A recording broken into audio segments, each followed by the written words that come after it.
Là bố chợ Văn Nhã Hồ.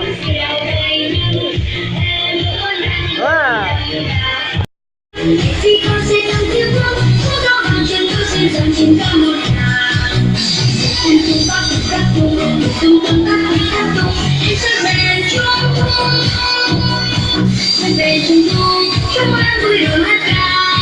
Chân dịch xoay vòng, gió mưa xinh đẹp ghê hàng. Để ông sao trên cao đi trước, vì con sẽ đang thiếu vắng, số đó hàng chân tôi sẽ dần chìm ra một hàng. Cùng cùng bắt các tung tung các tung, em sẽ về chung tung. 但是马家山的军旅也都保卫边疆要太乡不要买票，他要人招票少，但是走旅乡的地方就比较大。要不结束吗？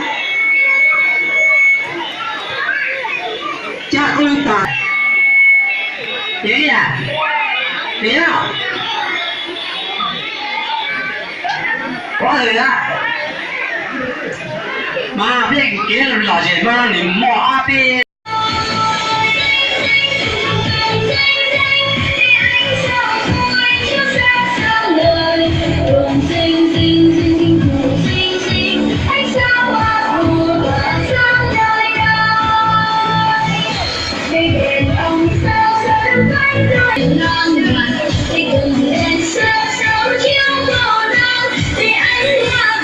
顺乱笑浪，动静静，动静静，月影照会出沙上来，动静静，静静动静静，爱笑花火多上来来，动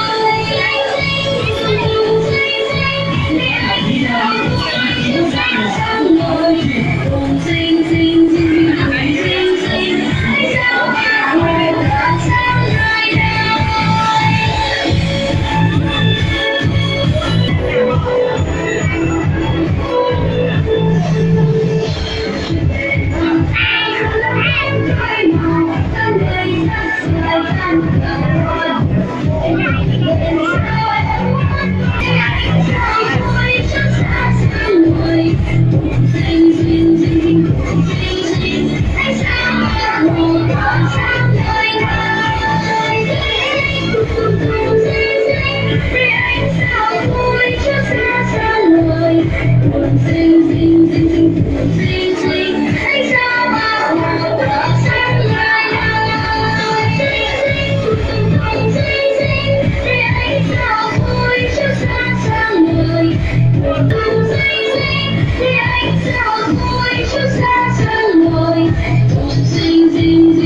动